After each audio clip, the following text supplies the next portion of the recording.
Welcome in once again, guys. We're here to feed that Yu-Gi-Oh cardboard addiction, guys. You guys already know we have none other than DB Grinder himself with his boy Mike, man. They were kind enough to, hop on the channel, and we're gonna have some fun here with a try collab, guys. So again, links in the description down below. You want to make sure you tune in. Obviously, DB Grinder, a pillar of the community, man. Look at that, just fresh off the press, matches with, Triv matches, analyzing the meta, just all over the place with great content. I mean, the views are great as always, a very engaging community, guys. You guys already know, no introduction needed for the man himself. You want to make sure you subscribe in the link in the description down below. And then yeah, we have Newport Gaming TCG as well. DB Grinder's part of that as well, so shout out to Mike for hopping on the channel. They have a pretty nice series, guys. You love market watches, you're here for a reason. I really like the Turn Bulk into Money series there. They released a couple videos just discussing different cards and making their very own market watches. So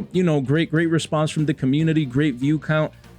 Just a great video, guys. You should definitely tune in for that. And they have case openings, trade binder videos, you name it. It's very complete. You want to tune in, man. Definitely deserve more subscribers. So we're gonna leave both links to DB Grinder's channel and Newport Gaming TCG. And yeah, if you wanted just a quick introduction on this channel and just on being here, you could go ahead. All right, I guess I'll do the talking for Mike for this part. So Newport Gaming, me and Mike run it together. We're co-owners of it. There's a third owner too, but he's busy right now. But yeah, we upload some content on there. We were a little inconsistent for a while because we wanted to start raising the quality of the content some more. So we sat back, kept learning, kept getting better at what we do. And now we're gonna come back harder than ever and start grinding out videos.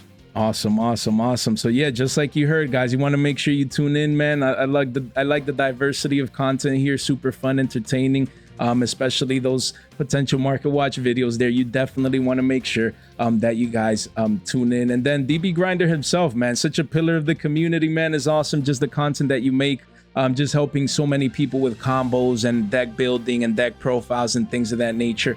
So you guys already know. Thank you so much for hopping on the channel. So I mean, getting onto the markets and just to hear your thought process again, because I mean, with your new channel, just analyzing certain cards and maybe going to these events and trading, you've learned that aspect of Yu-Gi-Oh, where it's not just like the deck building, the deck profiles, but card prices and trading and cards that maybe you should be picking up or getting rid of and things of that nature. So right now we're going to start with this card. Is incredibly, no pun intended, hot right now. Ecclesia the Virtuous, the alternate art right here. Used to be 43s, recently 80 bucks, and now it's gone parabolic. 4 listings only, $95, only one there. Then it hits triple digits. So just starting with you first, DB, like, what do you think about this card? People are now playing 3-ofs in most builds now, so going through combos and analyzing, talking with pros, things of that nature. Like, the card went parabolic. What's your thought process on this one? Yeah, I think that card, like, you're gonna at least play 2 of it, because if you start with it and they sting it, you want to be able to have another one to summon off fallen from deck.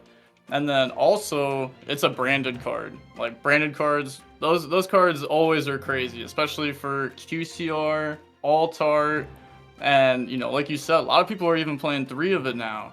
And this card is going stupid. Like, we got rid of a bunch of them when they were like, I think like 80, 85 bucks. We had like and look at them now. Like, it's real close to being where like the Cartesia was at, 100, 125, 130 now. Yeah. So it's going stupid. Yeah. And we actually had the card back here. Let me see if I can find it. Might as well talk about it right now. Yeah, like you correctly mentioned, Blazing Cartesia, the Virtuous. I mean, the alternate art used to be 90 bucks. Then it went up to 130s.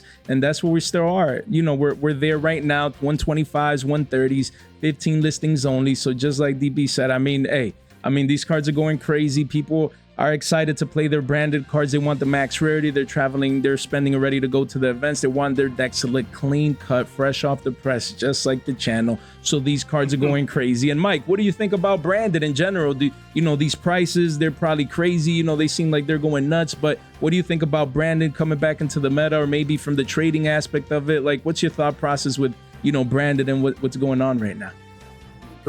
High rated branded cards are always solid. They're always solid pickups. You don't have to really worry about them crashing too much. And then the new arts are always absurd.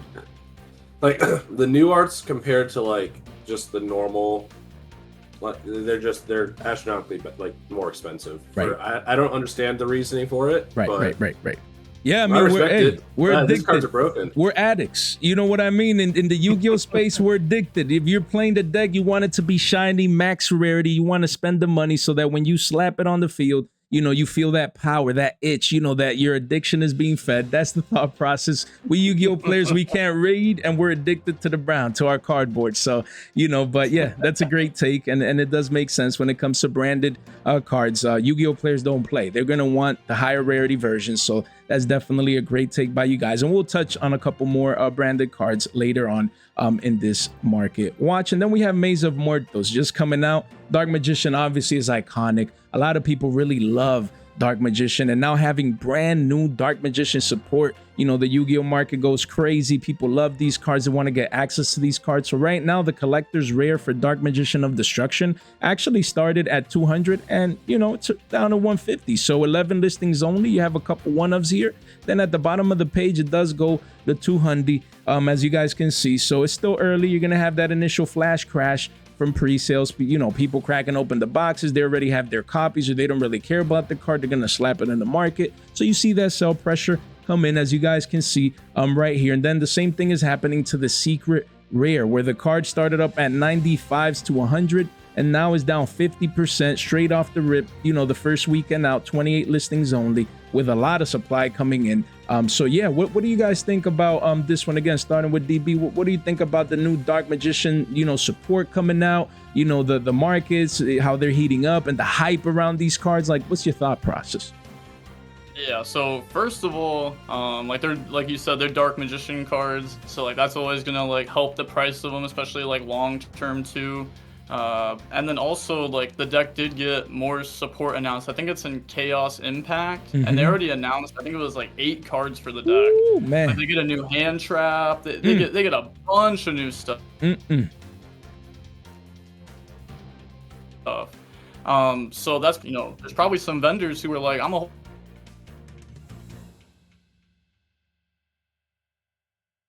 hold on to some of them because they're gonna settle at for the time being. It's kind of weird because like in the current day meta game, they don't seem very great, but there's also everyone's testing it. Like everyone's trying it, seeing if it works or not. There's so many different things you can do with this. Like it can get you to a full yummy combo with 2 negates set up. That's crazy. Like there's so much you can do with these cards. But I'll pass it over to Mike now. You got anything you want to say about it? Yeah. Yeah, he pretty much covered it all. The only thing about every time I see this card is they're like, I want to play one in a yummy deck. Like that. Yeah. That seems broken. No, and that's what I was gonna ask, Mike. Like, what you think from the outside looking in, like Dark Magician being back into the meta fray potentially with the new Chaos box coming out like later on, support down the line. Like, what do you think, Mike? Do you like that? You know, Dark Magician versus Blue Eyes versus Red Eyes? Are we going back to the OG days? Like, what's your thought process?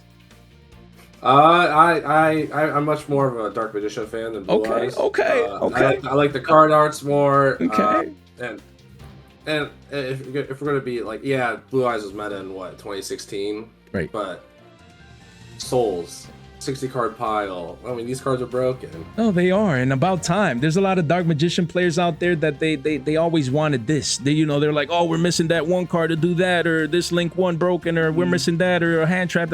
And finally, it's nice to see that, you know, Dark Magician is getting that love again as well. Just iconic Yu-Gi-Oh cards. So definitely great takes. And on that same boat, we have Secrets of Dark Magic. This card just came out. It was like 28, 30 bucks, and now it's gone, $90. Then after a couple one-ofs, it hits $200, 5 listings only. I mean, I don't think this is too sustainable here in the short term. It is one of the ultra rares. It's not like the CRs or anything like that, but it has gone crazy. Dark Magician is just a different type of hype. When you have Blue Eyes, Dark Magician, things of that nature, Yu-Gi-Oh players don't play. They're gonna want their cards. But yeah, I think it's getting too crazy. I could see this card, it was 25s, like crashing back down at least to 50s. We'll see how it pans out here in the short term. But you know, that's just interconnected to what we were talking about, the Dark Magician cards going crazy, guys.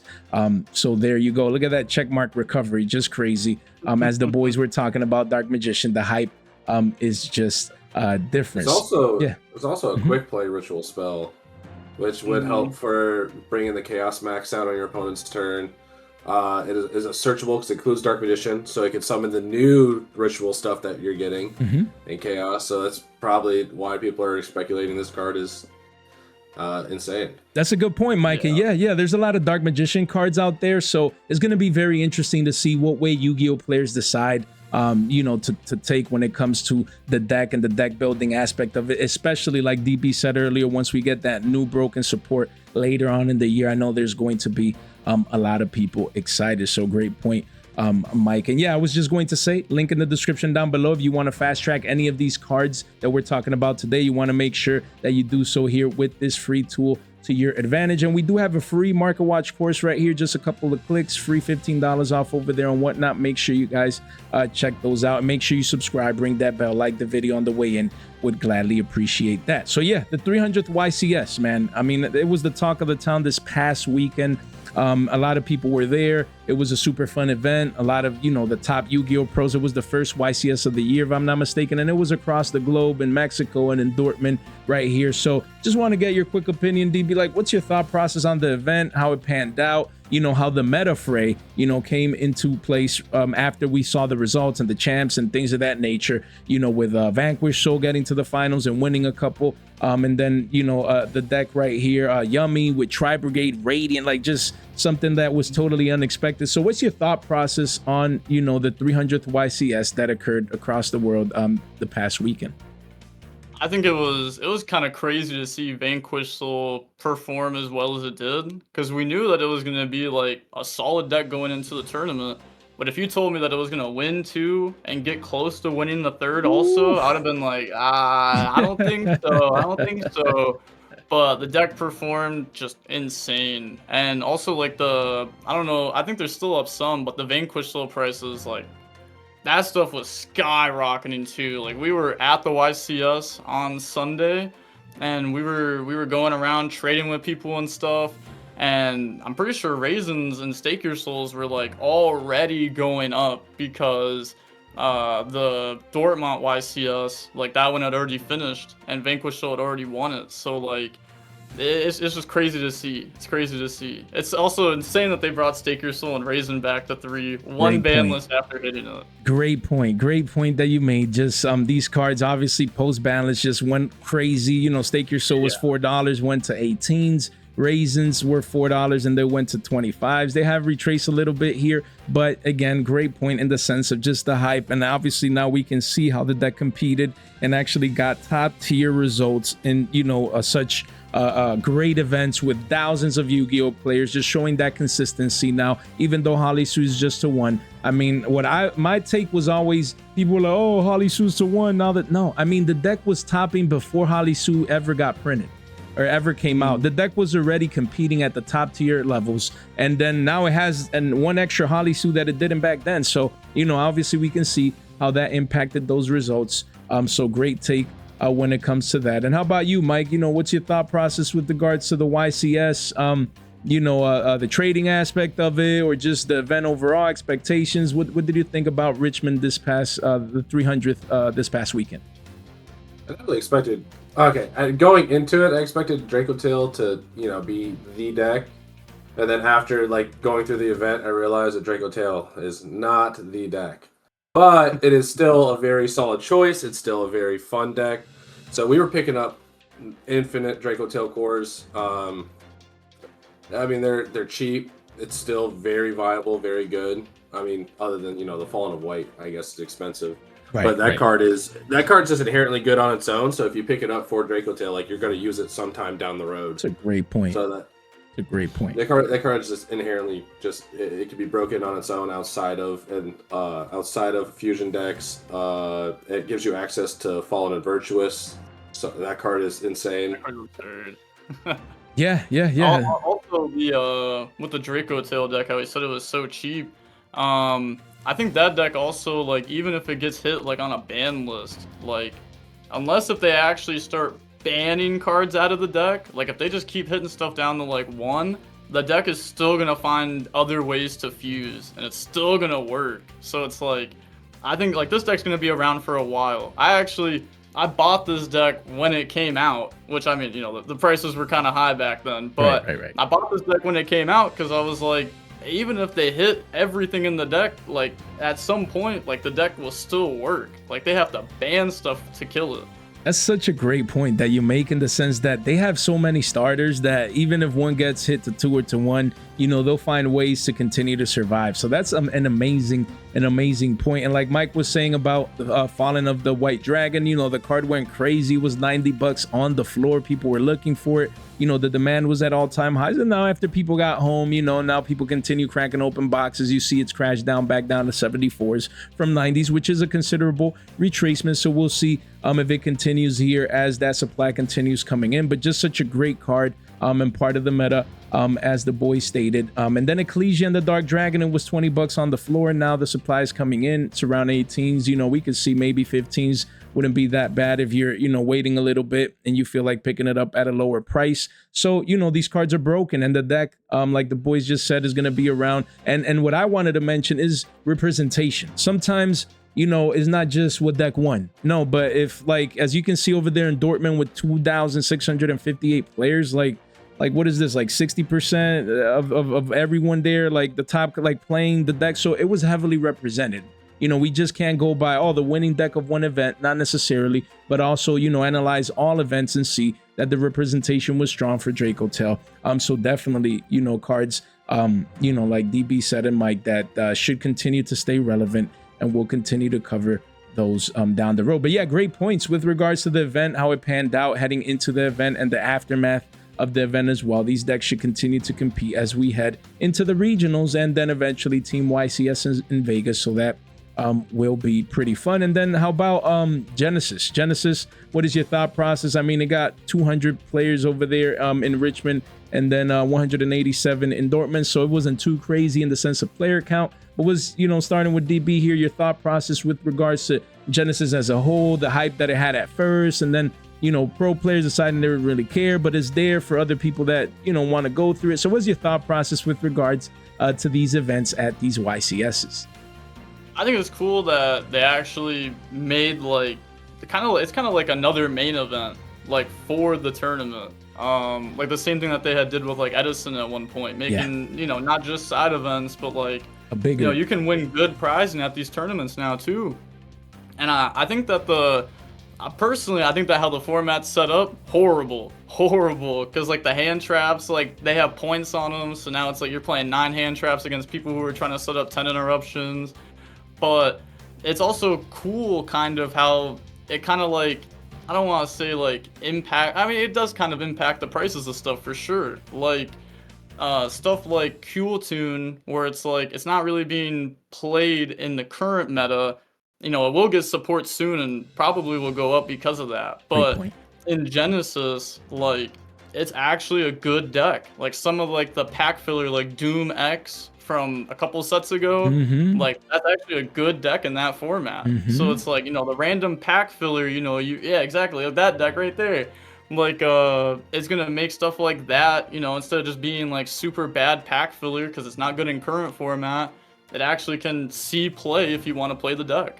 Yeah, that's one of the best aspects of it. Yeah, because when you're cracking a box open, you're like, oh, this is trash. Yeah, in Modern, but maybe in Genesis, people need it, or they're gonna need it in the future. So now it's like just creating more value proposition for these filler cards, or used to be filler cards, like core set secret rares like Drastea now actually being used in Genesis. So that was pretty nice, just analyzing that from that vantage point. I definitely agree.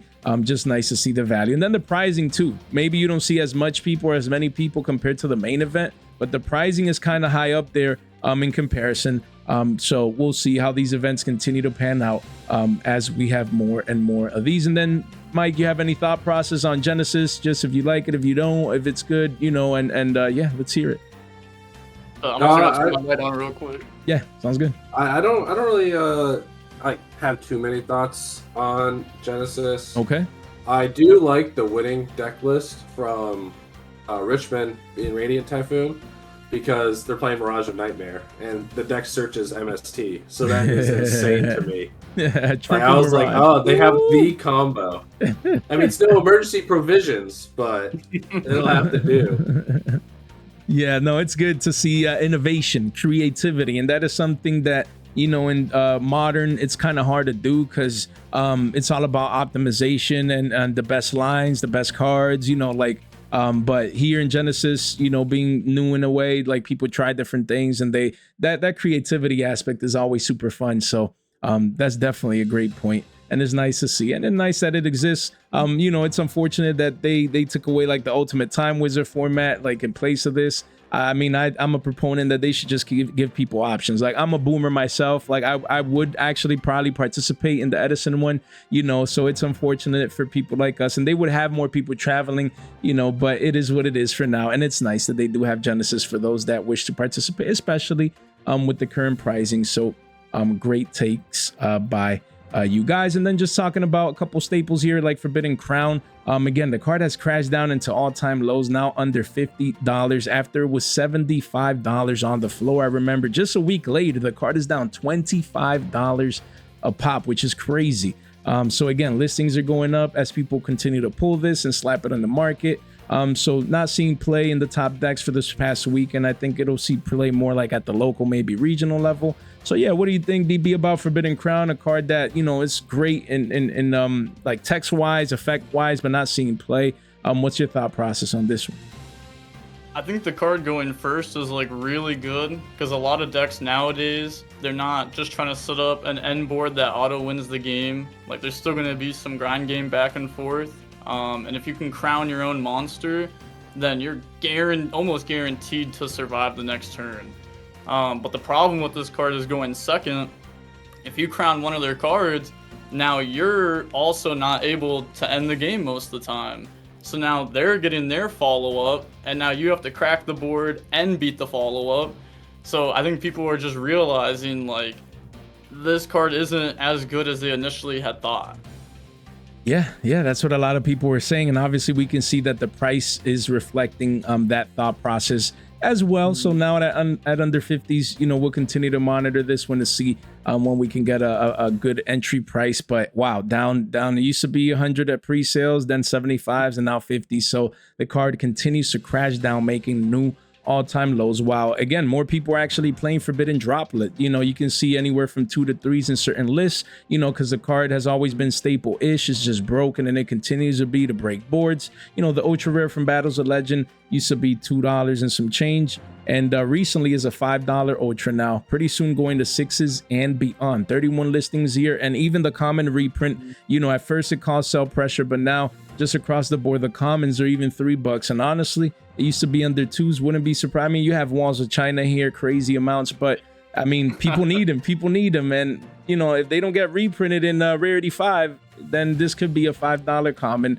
But yeah, these Forbidden cards, definitely cards to continue to be on the lookout for as they continue to be used in the new format. Then we have D-Fissure again, and the Malice comeback. Again, people thought with the Banless hits, Malice was done for, and some Radiant decks use this, Malice uses this, and again, even the Plats are now 4s when they used to be 2s, so they're up, I mean, that's just a one-of. They're up to $5 essentially, where you see the mini walls here, and then they go to 7 to 8. So the card has been going crazy, 19 listings only. So yeah, what's your thought process, DB, on Malice making a comeback at the regional level? I think it won a regional, and then at the YCS level, actually, some of these Malice decks actually top. So, around D-Fissure, triple D-Fissure, should it get hit to 1? Should it get banned in the next Banless or Malice? What is your thought process with regards to all this?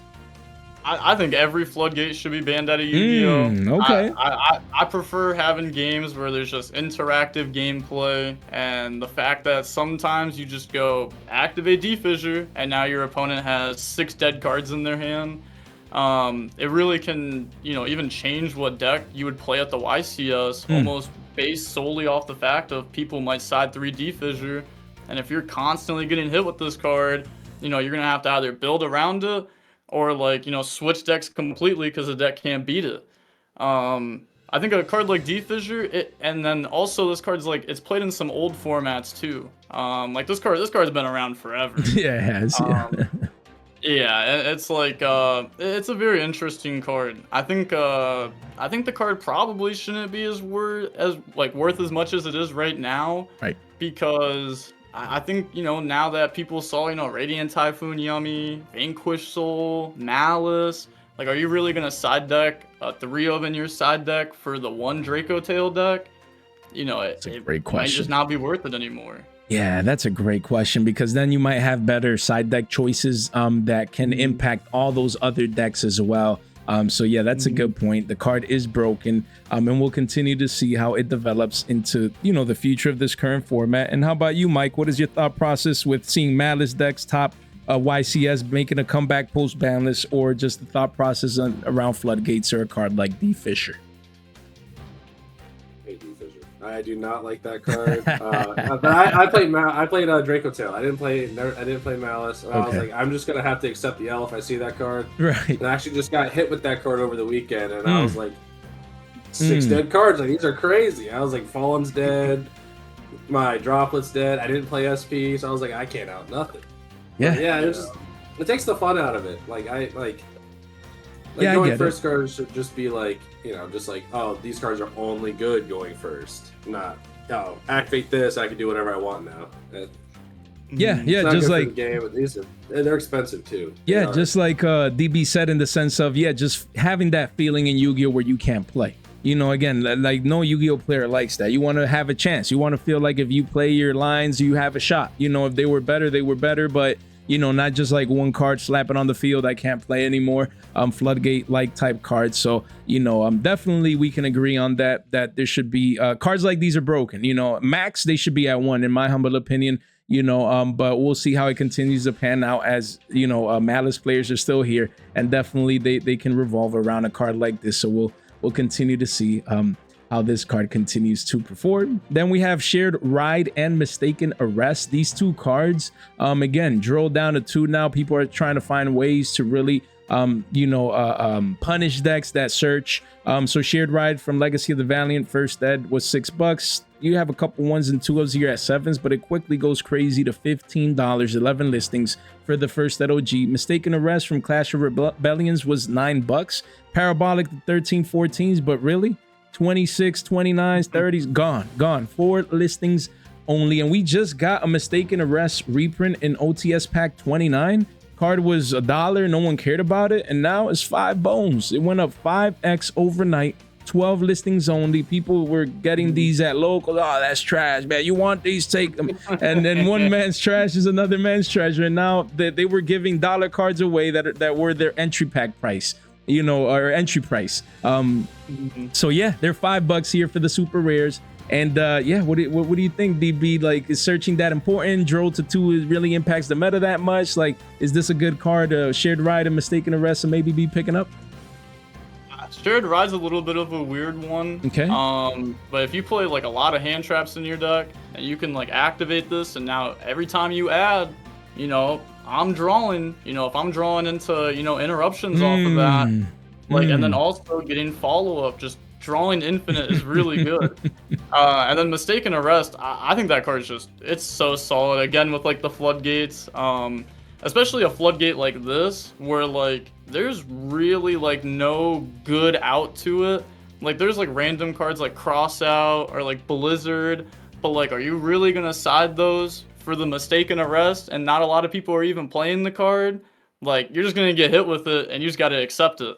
Like, that's really it. Yeah, it definitely has that surprise factor, in that sense, where it's like, should I side for it? But then if I don't and I see it, oh man, I'm in this situation, just stuck in here. So yeah, definitely great take. And how about you, Mike, when it comes to searching, seeing a card like this getting drolled or Mistaken Arrested or Shared Ride, or what's your thought process? I wish I thought of it sooner. I was like looking for like a good going first card, and I just Mistaken Arrest went right by my head, but it's broken against Radiant Typhoon. It's probably the best going first card against Radiant Typhoon. Because like Droll's broken against them if they don't activate 3 cards in the draw phase. So like Mistaken Arrest, it's not even that bad against Draco Tail. Like you can shut down Ketu, which is like inherently broken going second. Lucius, and then setting up the little they can still set Fallen and Virtuous, but that's little. But I think the card it's broken. Like Shared Ride's okay. I haven't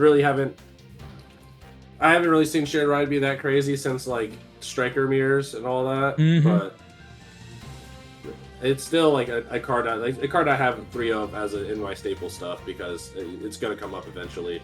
Right, that's smart. Yeah, you never know. That's a good point. There's just cards that are good to have access to. Also, shared ride. I mean, if we click all versions here, you do see it has some commons, but even the commons are like dollars and beyond. So, these cards could use another maybe beautiful holographic print, coming up soon. So we'll see. And then Mistaken Arrest just got the reprint here, so it's crazy to see that it's a $5 super. Go through your bulk, your OTS bulk. You're tired of going to locals every week and pulling what should be trash but now has become a treasure, in the sense if you had a couple of these or picked them up, now they're worth some money. Just definitely one to keep in mind. And we have Striker Dragon again with all the rocket hype going on. Card was $7-8 and now it's 12s, a couple 1-ofs, and then it's really a $13 quarter century secret rare for Striker Dragon, 20 listings only. And yeah, how about DB? What do you think about rockets, their combos, their playability? Really didn't see much at the YCS level, maybe at the regional local level. Like,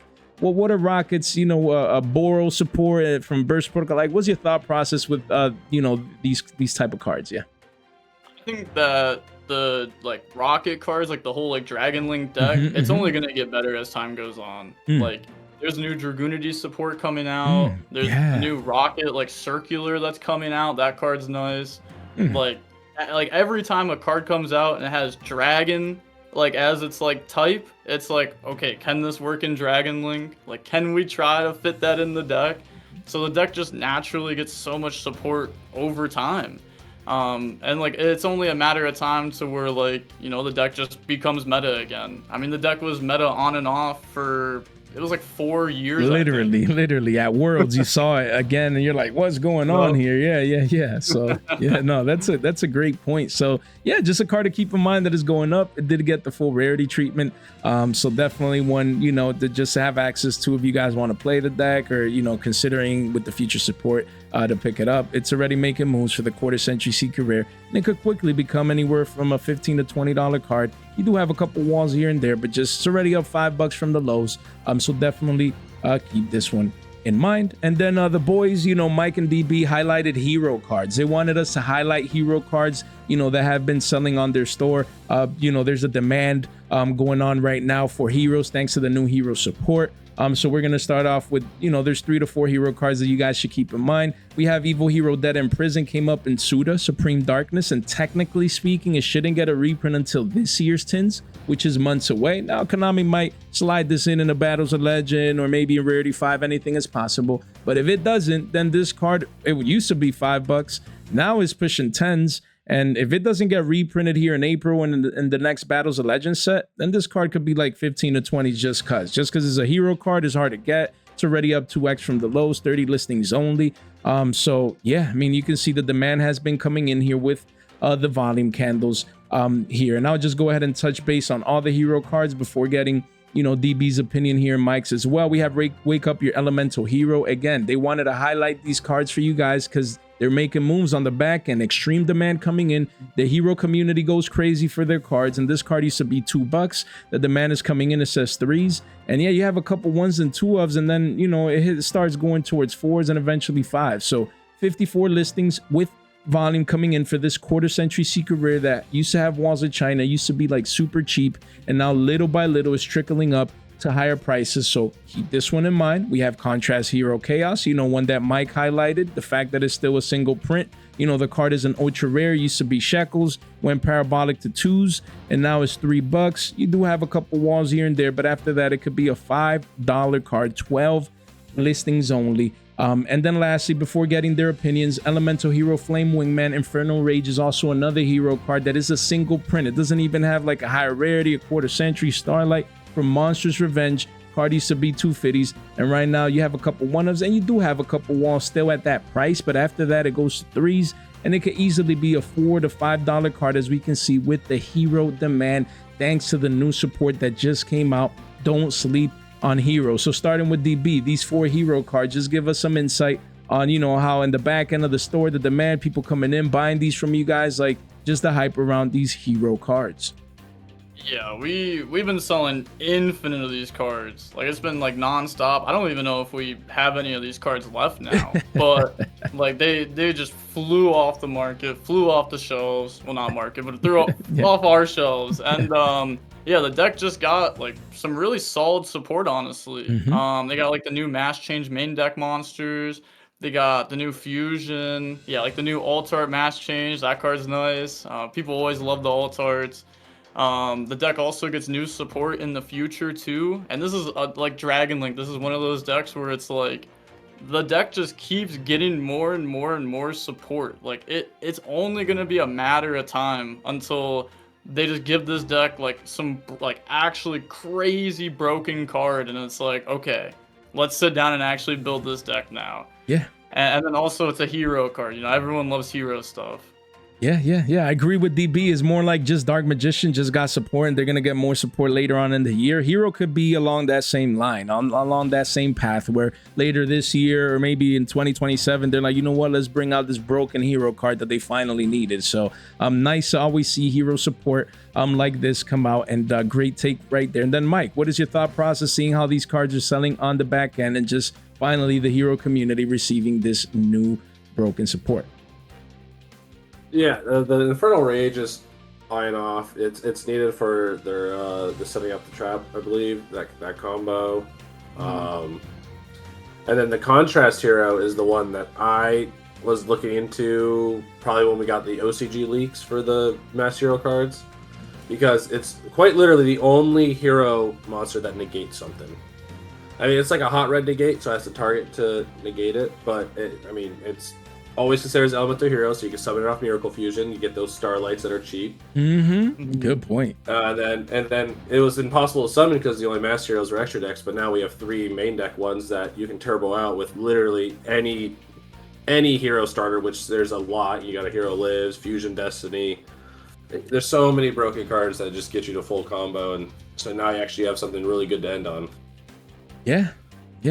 Great take. I mean, Miracle Fusion, like Mike said, is $1. Can't get any cheaper than that. $3 plus tax essentially gets you a beautiful playset of this card. Yeah, I mean, hero support. Never undermine the potential of just hero players finally getting just new support and wanting to get access to these. I mean, the artwork looks great, so I could only imagine if you're a hero avid fan, you know, to see this new support.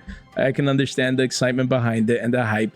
Because these cards look great. And then future support, like DB said, definitely, you know, something to consider down the line. And then just a couple branded cards, just like we touched base earlier. We have branded Fusion. The ultimate rare was $26, going up to 40s, and now you're like, oh yeah, it's still 40s. Yeah, but there's just a couple one-ofs and then it's gone. 6 listings only. You know, the card reaches towards 60s and then eventually 85 right here. Yeah, I mean, you do have the quarter centuries between like 200 and 300. You have the secret rares, which are clean penny stonks, but this is like the mid max in the sense of price as well at $40. So just wanted to highlight that one for you guys. And what do you think, you know, DB, about a branded Fusion, the card? You know, the fact that it was hit and then it got unlocked, and then it just how it's been a roller coaster when it comes to this card, and the utility of it now with Draco Tail. So what's your thought process on this one? Yeah, it's a really solid card. Like it's also like an extra fusion spell where like if you start with like Draco Tail stuff, you're gonna get to all your Draco Tail cards. So if you have extra ways to fuse, it's like extra pushes. It's an extra bomb. It's a really good card. And then, like I said earlier, you know, branded, like people love branded. There are so many diehard fans. There's multiple YouTube channels for YouTubers that have like 20K plus subs, and all they do is upload branded content. That's true. That's people crazy. Just love that deck so much. Yeah. It's a fan favorite, you know, and we personally collab with Galzo a couple times. And Galzo's amazing, just analyzing like more in depth, like going into branded and, you know, cards to look at and things of that nature. And those market watches are always fun because, yeah, people just love branded. And honestly, branded Fusion in itself is one of the, you know, what I consider like the prettiest cards just ever printed, in the sense of the artwork, the contrast, the yellow, the red with the blue, and it's just beautiful. It's beautiful. So yeah, makes sense that, you know, the lore, a lot of people like it as well. So branded Fusion is definitely a great card to keep in mind. And then we do have Maze of Muertos. Again, the set just came out. We already discussed the Dark Magician aspect of it, but I did want to highlight, you know, Call of the Haunted, Zombie World, and just a couple cards around this set. We also just showed Mass Hero Dark Law right there as well. So yeah, just starting off with the Gaze of Timaeus. This card was $40 when it came out. It says 23s, but now is right back up to 35. 16 listings only, and again, Dark Magician players, they do not play. Look at this V-shaped recovery, as low as $17, straight back up. You know, the demand is going crazy for this card. The artwork looks sick. Yeah. What do you think about this V-shaped recovery and you know, the Dark Magician hype going on right now with a card like this, DB? Yeah, that card, you get access to it with the new fusion monster that just came out, the new Dark Magician one, and then you activate this and you either put it back from field or grave too, so you can link it off, get more value out of it, and then just slap Dragoon on the board. And now it's like, you know, it's like your side engine is setting up negates and trying to bait hand traps before you even using your real engine. So like Dragoon is just a crazy card. It's a very solid card overall for sure. Yeah, and it's nice, you know, that Konami is creating ways to get more access to it now, just via this support, just making the deck better. You know, as Mike said earlier, just being a Dark Magician fan, you know, people like Mike out there that they love Dark Magicians, finally just feeling like you get that broken support. And yeah, what do you think about this one, Mike? Just the artwork, the card, its effect, and just its price. Yeah, this card, this is the one I thought was gonna stay pretty much up there. I did not think it was gonna crash to 17, but it's going back up because obviously it summons Dragoon for free. I believe it destroys at the next end phase, which I'm pretty sure Dragoon says can't be destroyed by card effects. Well, it banishes it, but like by then it doesn't even matter. It doesn't matter. Like no. you basically got the Dragoon for free. You got the negate out of it. Like DB knows, he was in a Discord call with me, and I was down a rabbit hole. I was looking for anything and everything. I was like, I brought up like Dark Magician, the Dragon Knight. I was like, oh, if you're playing like a back row strategy, you can summon this card and be like, yeah, you can't Cosmic me, you can't Harpy's Feather Storm, Lightning Storm, nothing. I was like bringing up little things, but like, yeah, like obviously Dragoon's just also just an insane card. Yeah, I mean it is, and you know, thanks to you guys and mentioning it, we pulled it up, and the card was $27, and you can see the parabolic rise off the lows with volume for the quarter century secret rare for Red Eyes Dark Dragoon. Now it's 45s. I mean 50s is actually, you know, people are coming in. 19 listings only. You have a couple one-ofs, maybe a playset here and there at 50s, but it could be a $60 to $65 card here in the short term. The card was 30s last time we touched base on it here on the channel, so it's about to be up 2x pretty soon from those lows. And yeah, keep in mind, just like the boy said, you know, the card is broken. It's going to be more used now. It does have a lot of printings, but just don't sleep on it. Even the lower ends, you know, if they're $1, just pick them up. If you need it, if you're on a budget, pick them up, because you never know. You know, first the high end goes, then it starts trickling down to the lower rarity. So definitely you want to make sure that you keep Dragoon in mind. Thanks to the reprint of crazy, I'm sorry, not reprint, but print of crazy cards like these for the Dark Magician deck. And then we have Call of the Haunted, an iconic Yu-Gi-Oh card. Obviously, you know, getting you know, these new pumpkin cards coming out, and actually making use of a card like Call of the Haunted. It does have a million prints, but people will go again for either the CR or the quarter century secret rare if you're more focus on the high end. And the CR also V-shape recovered. I mean, in the sense where it was $20, CR went all the way down and now it's gone. Just one in the market. You know, they left it for DB here to slide through. And I'm just kidding. no, but there's just one left here for a Billy Bob to swing by. And just in case you guys don't know, this is Billy Bob right here.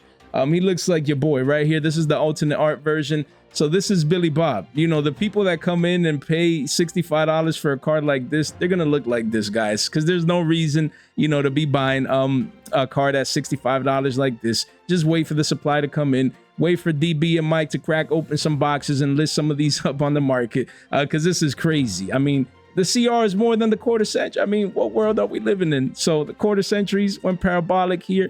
They are around $50. They quickly do go up to 80s at the bottom of the page. So yeah, and then the platinum secret rares around 5s, but quickly go to 9s and then eventually double digits. So what do you guys think of seeing such an iconic Yu-Gi-Oh card come back into the fray? They did it with MST and Radiance, now Call of the Haunted. Like, I mean, I personally think is awesome. I'm a boomer, so I love seeing boomer cards. Boomer in the sense of, you know, Yu-Gi-Oh and things of that nature. So what do you got, you know, starting with DB, what do you think about this? I love it when cards like that come back, like into the meta. They're really cool to see, because, you know, like I've been playing Yu-Gi-Oh for feels like forever now, And like Call of the Haunted, I mean, that card was like genuinely like meta at one point. Like, and it's still played in like Edison format and stuff like that. Like, it has played in these old formats. I mean, it's still like, I don't want to say still like a solid card, but the fact that they're finding ways to make these cards like Call of the Haunted, no one was gonna play that in 2026. Right. But now that you got a card that says, you know, like set 3 of it from deck, and you can set it from deck and use it right away, like, you know, and this is like the pumpkin cards. I'm pretty sure, because I wasn't really an anime watcher for the show, but I'm pretty sure these are like maybe like retrains or something like that of like Joey's deck or something. I think I remember hearing something about that. I'm not sure, but the rank 7 is like the Duelist Kingdom match between him and Bones. Oh, okay. Yeah, I was gonna say, like, people are gonna want some of these cards just because of that too. And then also it's like it's in Maze. Like, I don't know when we're gonna get reprints for this set. It's gonna be I mean, it just came out. It's gonna be a while till we get reprints for this stuff. That's a great point. Probably the next year, if that. So definitely something to consider if you want to play the deck. And you know, people are saying that it's better than people anticipated per se. So yeah, Call of the Haunted is iconic. And yeah, what do you think, Mike? Seeing iconic cards like these coming back into the meta fray potentially, like, what's your thought process on that? I liked it. And then I started thinking, I was like, all right, what's the next like old staple they're gonna make a whole That's a good point. Yeah, that's a good point. Pot of greed? No. But also to double back on like what they said about, oh, that'd be crazy. Hey, they just reprinted it in the tins. That's a sign. No. There's so many pot cards. It is a whole pot art set. Literally, you imagine.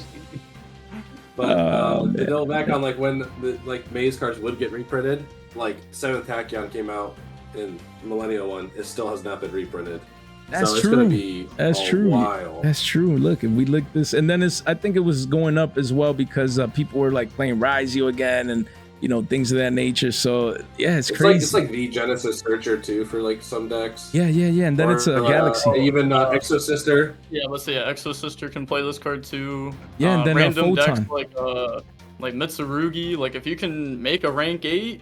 You can search this card, and now all of a sudden, you know, your Mitsurugi engine can bridge into your other engine. Yeah, and then it's a Tachyon card too, you know, for those Galaxy Eye players out there and things of that nature. So it covers a lot of bases. So yeah, a card like this, everyone has been waiting for a reprint. It hasn't come. So, you know, Maze sets is the same like with Odeon and like cards like that. Like these Maze cards, they come out and like they don't see reprints for a while. So definitely make those considerations when it comes to cards that came out in this set. And then Zombie World as well. Obviously, you know, the zombie cards coming out, pumpkin cards and Call of the Haunted, things of that nature. So Zombie World Quarter Century was 16s, came down to 14s, but right now you have a one of here, probably a Phantom listing. The card is going to 24s. Then it starts going into, you know, 30s at the bottom of the page, heading into page 217 listings only. So the Quarter Century Secret Rare is already making moves from Bonanza. And then you do have the Platinum Secret Rare as well, where it was shekels, now coming up to $1 and some change. Pretty soon is a $2 card and beyond. So yeah, people are coming in. They need their Zombie Worlds. They're picking and choosing their favorite rarities.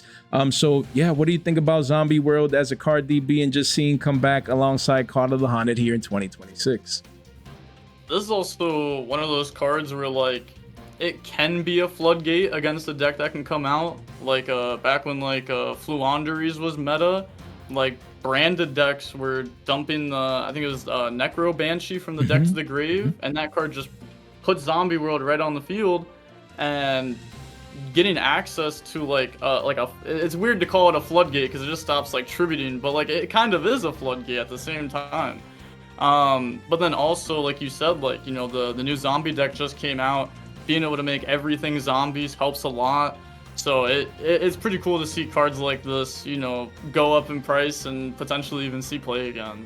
Yeah. It's always fun when Konami does that for us, as you guys can see. And yeah, I mean, cards like these are broken because it just slaps it on the field. So it'll be pretty cool to see what things people come up with. You know, again, creativity in Yu-Gi-Oh! It feels like it's back to an all-time high. Just seeing these decks come out and the new support for older deck archetypes. And then we do have Magician of Black Chaos Max again on the Dark Magician bandwagon here. Just it used to be $3, less than $3, going parabolic here to 1150s. You do have a couple walls are on 9 here, and then the walls are at 14. So 23 listings only. And again, this is just tied to the Dark Magician hype, literally just straight up going parabolic here off the $3 price, up 4x overnight. So yeah, what's your thought process, DB, seeing all this Dark Magician hype? Is this card, you know, it came out 6 years ago, and I think it's a single print. Like, the artwork is fire. So what do you think about this one? Like, the effect of it's crazy too. Like, if you can summon it on their turn, I'm pretty sure you tribute one monster you control, and you just like shut them down for playing the entire turn. That's crazy. So like it's actually like a really good card if you can summon it. And with all the new support that's coming, like a card like this, you know, I haven't, like, I've looked into this stuff, but I haven't really like thought about it yet fully because it's not coming out for a while. Right. But I assume if this card's gone up a bunch, you know, one of those cards is gonna summon this card on their turn, and you just win basically if you do it. Yeah, it locks out your opponent, you know, with that floodgate like effect. And Mike said he doesn't like floodgates, but this is your very own floodgate, Mike. So what do you think about this one? I saw the OCG link for that new like ritual-based link monster, and like this was the first card I thought of. And like I'm pretty sure this card can turbo it out, or at least search it. And yeah, like, this card was played in Drytron 3 years ago or something like that. And like now it's just a win con. This card resolves, you just lose. Literally, it's so good. It's just how it. I mean. Yeah, it makes sense that it's up 4x here, especially just how hard it is to get. I mean, it could get a reprint and should later on this year, but people don't know yet. No one knows, so people are just getting access to it quick just in case they need it after the new support comes out. And then we do have Illusion of Chaos, an iconic Dark Magician card.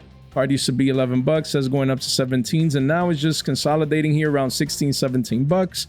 You do have a couple listings here and there, but don't forget about this card. Yes, it already has a Starlight, but it is a very, very good Dark Magician card. A lot of people really love this card. It did get the full Rarity 2 treatment, but definitely want to keep in mind because quarter centuries like these, you know, they could be up 2x and no one would be surprised. If this is $30, $35, people are like, oh yeah, it's Illusion of Chaos. So again, if you need it, you might as well get it sooner rather than later. That's what I would be doing with a card like this. So it's nice to see just how past Dark Magician support is also just receiving that demand as people try and pick up cards like this, as well as Magician Souls, you know, such an iconic Dark Magician card. When it came out, spiral format, like people were going crazy with this card. And yeah, card was 15s, 22 bucks. And now you have a couple one-ofs in a playset here, but then it goes to 30s, then $35, 20 listings only. You know, and Mike made reference to this card earlier being just one of the most iconic Dark Magician cards, especially meta relevancy wise, you know, competitively speaking,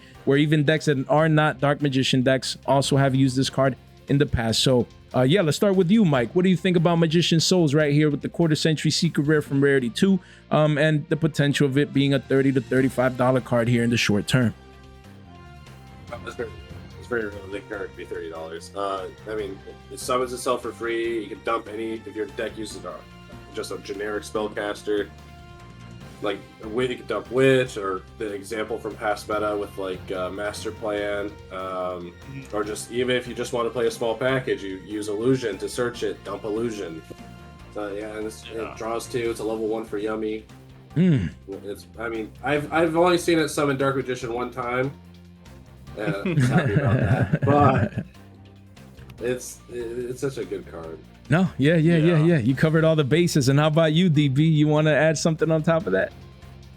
Yeah, like you said, like Yummy combo, like the new fusion can search this, and then you can turn the fusion in the gravity controller, summon this, link 1, level 1. That's Yummy combo. And then also Yummy gets access to free spells. They just place them from deck, they use them, and then you could just send them for free and draw. And this is always just like, you know, there's times where it's like really good and then times where it's on like the back burner, but it's always on that back burner, you know, like it's going to be a card that will be played again, guaranteed one day. Literally, and that's what really matters. You know, that it's just too good. It pluses hard. It gives people options, and yeah, I mean, don't forget it does have the rarity treatment. You have PCRs, secret rares, and PURs. You name it, all the P's and all the R's. So you know, just pick your choosing. Come in here, get whatever version or rarity you prefer. You know, because the card is hard to get unless it gets another reprint soon, and it already had its rarity treatment. Then the card is just harder to get than people think. Most of us probably don't have enough of these. You know, so. All it takes is just a top here and there, or the new support to come out, or something to pop off, and then all of a sudden all of these are like 3 to 5s across the board. So definitely just a card overall to keep in mind. And on that same note, Soul Servant, you know, card was $10. It was $10 across the board for each and all rarities. And now the secret rare, particularly Parabolic with volume, the card is $25, up 2.5x from those $10 lows recently. Pretty soon goes to 30s and then 35, just going crazy. 7 listings only. I mean, the Dark Magician hype is at all-time highs right now. So yeah, DB, what do you think? I mean, is this crazy? You know, is it par for the course? Is the card that good? You know, I personally think it should get a reprint here very, very soon, because wow, look, even these platinum secret rares have gone bonkers. $24 for a platinum secret rare from Bonanza. Let's hear it, DB. What's your thought process? Yeah, I mean, if Dark Magician, you know, keeps getting the good support, like, we already saw good support coming for it. Like, the deck's only going to get better over time. It's one of those decks that's, like, it's loved by Konami. It's loved by the players of Yu-Gi-Oh! People love Dark Magician, right? And, you know, this is a card that you play in Dark Magician. And like you said, you know, it probably should get a reprint soon. Yeah, better. But if it doesn't, like, you know, man, yeah, like, people are gonna need this card. Man, it'd go crazy. Look, even the quarter century secret rare were 50 bones, and now they're 78s, and they could become a triple digi card. So you being a Dark Magician lover, avid player, you know, what do you think about this, Mike? Seeing Soul Servant go this Parabolic. This is, yeah, I didn't even realize it till I think Austin brought it up to me one day. They're like, you know how much this card is? I was like, it's always been like a little bit. It's always been like a decent amount. Right. And I saw that these were up to like $80. And I was like, oh my god. I don't even know what, like. Yeah, you're like, when? I mean, it does have I was like, yeah, it's a good effect. It is a good. I couldn't believe it. Yeah, it is unbelievable. And that's what happens when, again, core components of Yu-Gi-Oh! Like Dark Magician or Blue Eye support or this or that, like, people don't play around. They don't second guess. They don't question. They just need it, you know, and they want it. So it's crazy just to see this demand for this card. And yeah, definitely needs it. This card used to be $3. It used to be $3. And now it's 23s, pushing 30s, 35. So, you know, it has definitely gone insane. Then we have Ready Fusion. You know, again, a lot of people, when the new support was announced, people were like, oh, I'm gonna play this, you know, bring out, I don't remember which fusion it was. Maybe you remember, DB. Sandwich. Okay, yeah, the sandwich to then get somehow, was it to Dragoon some way somehow? Or, I mean, you guys would know more. I'll let you guys take this one over. Go ahead. Yeah, Sandwich is a level 6 Dark Spellcaster, so you can tribute it off to some of the Dark Magician guy. Yep. Yeah, it's basically just, it literally, like, basically says activate summon the new Dark Magician guy, and then, you know, that gets to whatever you're trying to go for, whether you're trying to go for, like, Dragoon, Yummy combo, you know, grab out, like, actual Dark Magician cards and do that stuff. And then Ready I didn't Fusion, even realize about that.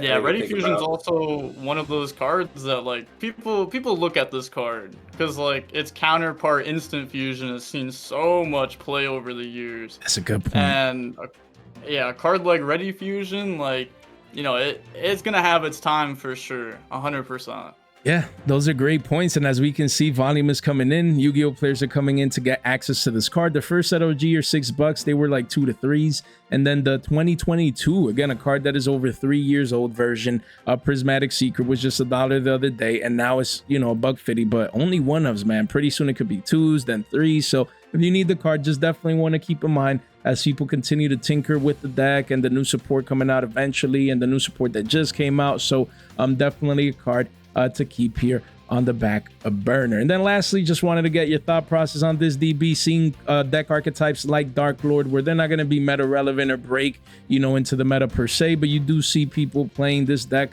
And we have Itzo here. It's a $15 card for the higher end. Quickly goes to like 40s and 50s. But yeah, what is your thought process with decks coming out like Dark Lord? You know, those Yu-Gi-Oh players receiving support like that, and you know, maybe potential, maybe as a rogue strategy, maybe at the local and regional level. So what do you think about this one?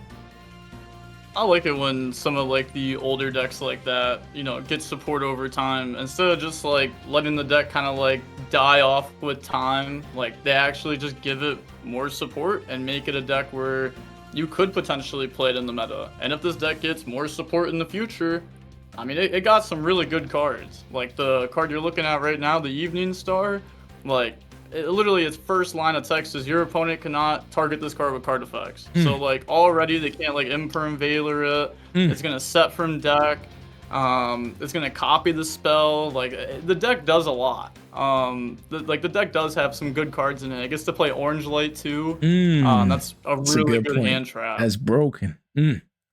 Yeah. I mean, great points. You know, it's nice to for people that love a certain deck, you know, to be able to play. Unlike me, you know, I love True Dracos, and we got a shitty, you know, Masterpiece reprint, you know, and I'm like, man, if you're gonna print something, like, let me at least be able to scrub out at the YCS, but let me play. You know, I can't even play. The card is that bad. You know, they made the spell, and the spell is not even like a True Draco card. Like, I just can't, man. I can't. It's rough for us out here. But what do you think, Mike, about, you know, older decks receiving support? Most of the time, I always say the new support is trash, unfortunately, like my True Draco example. But what do you think about you know, Dark Lord and these new cards?